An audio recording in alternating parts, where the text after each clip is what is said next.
Приветствую вас на канале Star Life TV.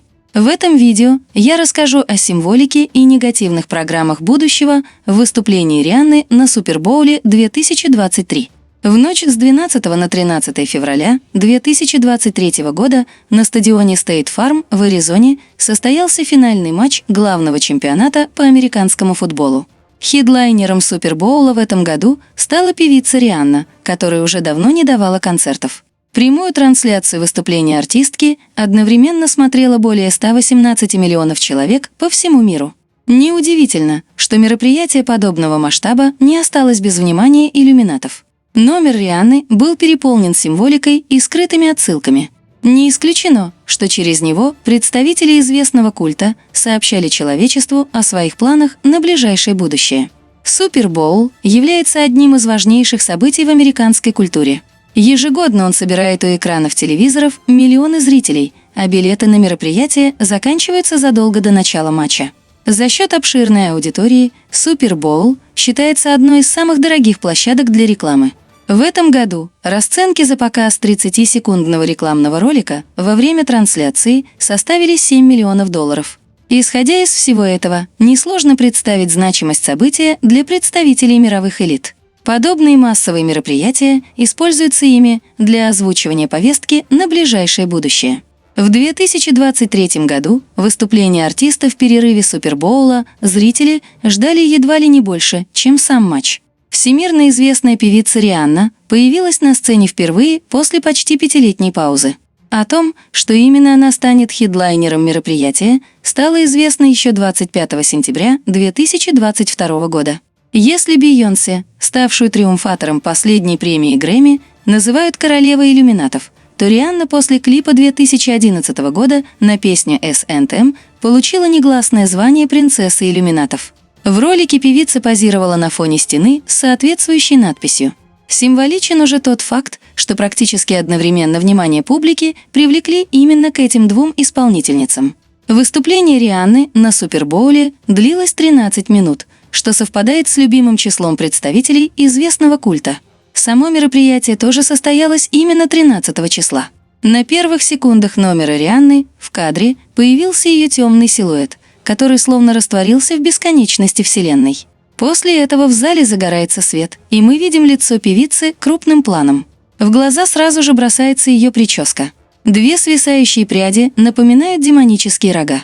На Рианне был надет обтягивающий комбинезон, а поверх него топ, отлитый по форме груди. Вся одежда артистки была красного цвета. Даже руки певицы скрывали красные перчатки. Ее образ может давать отсылку к багряной жене, являющейся прототипом вавилонской блудницы. Она является олицетворением греха и всех земных мерзостей. Если рожденный Девой Марией Иисус Христос был Сыном Божьим, то багряная жена должна стать матерью Антихриста, а отцом его будет сам дьявол. В этот контекст идеально вписывается беременность Рианны. Ярко-красный костюм подчеркивал округлившийся живот певицы. Таким образом, зрителям символично показали, что Антихрист вот-вот появится на свет. Однако это может означать не факт его рождения, а близость того момента, когда он объявит себя миру. Стояла Рианна на парящей в воздухе прямоугольной платформе. По обеим сторонам от нее можно было увидеть еще по 3 точно таких же подиума, на которых находились участники группы подтанцовки. На первых секундах выступления Рианны ее платформа резко взлетела вверх. В результате был сформирован главный символ иллюминатов – пирамида.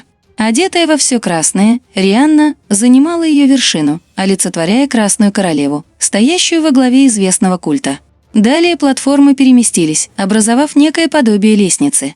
Лестница символизирует ступени масонства, по которым должен пройти каждый участник общества. Прямо под ступенями находилась красная дорожка с подиумом в форме креста. На ней также танцевали люди из группы подтанцовки.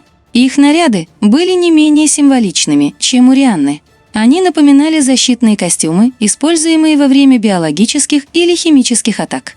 Не хватало на лицах танцоров лишь масок или противогазов. Парящие над стадионом платформы чем-то напоминали космические корабли. Этот факт, в свою очередь, может быть намеком на инопланетное вторжение, которое планируют разыграть представители мировых элит. В последнее время в медиапространстве появляется все больше информационных вбросов на эту тему. К концу первой песни положение парящих платформ вновь изменилось. Теперь они были выстроены в форме перевернутого треугольника, символизирующего падение мира. Когда Рианна вновь начала подниматься вверх, за ее спиной загорелась подсветка в форме шестиугольников. Шестиугольник дает отсылку к культу Сатурна, связанного с поклонением дьяволу, так как в районе Северного полюса этой планеты расположен правильный шестиугольник. Кроме того, сетки шестиугольников соответствуют структуре графена, вещества, с помощью которого, по некоторым данным, представители мировых элит планируют изменить ДНК человека и поместить людей в метавселенную. Далее Рианна сошла с парящей платформы и начала танцевать вместе с людьми в белых костюмах. При этом она словно управляла ими. В итоге танцоры последовали за певицей на четвереньках, полностью подчинившись ее воле. Позже их движения стали напоминать поклонение и мольбу. Сразу после этого танцоры, окружающие Рианну, на несколько секунд замерли в позах с известными жестами. Один из мужчин приложил к губам палец, демонстрируя тем самым жест молчания. Второй танцор сложил руку в жест 3 шестерок, а третий высунул язык, что дает отсылку к индуистской богине разрушения Кали. Далее участники группы подтанцовки выстроились в живой коридор, приняв позу распятия. Рианна прошлась между ними, после чего люди начали двигаться, как зомби. В конце исполнения песни «Umbrella» артистка вновь взошла на платформу и начала подниматься наверх. Люди внизу подняли руки к небу, поклоняясь ей, словно божеству. Платформы выстроились в форме перевернутого треугольника, символа падения мира. За спиной Рианны в это время летали огненные шары, напоминающие неопознанные летающие объекты. Самой символичной была концовка выступления артистки. Платформа с певицей поднялась на максимальную высоту, после чего Рианна подняла вверх руки, сложенные в главный символ иллюминатов – пирамиду.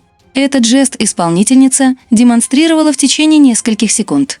В это время над ее головой вспыхивали огни салюта, словно чествуя Красную Королеву, Антихриста и новый мировой порядок. Отдельного внимания заслуживает сурдопереводчица, переводившая песни Рианны на язык для глухонемых. Девушка неистово отплясывала под песни артистки, параллельно активно демонстрируя известные жесты. В целом, выступление Рианны на Супербоуле может нести в массы негативную программу на ближайшее будущее. Оно связано с приходом Антихриста, которому поклонится большинство людей нашей планеты. Кроме того, номер содержит явные намеки на инопланетное вторжение. Выступления известных артистов на мероприятиях мирового масштаба уже не первый раз используются в качестве озвучивания повестки на ближайшее будущее. К примеру, номер Мадонны на Евровидении в 2019 году, где люди в противогазах и венках падали под ногами певицы, представлял собой программу на коронавирус и войну с Украиной. К сожалению, многие по-прежнему воспринимают все это как красочное шоу и рукоплескают своим кумирам. Тем самым зрители дают свое молчаливое согласие на озвученную в завуалированной форме программу будущего. Спасибо за просмотр. Подписывайтесь на канал, ставьте лайки.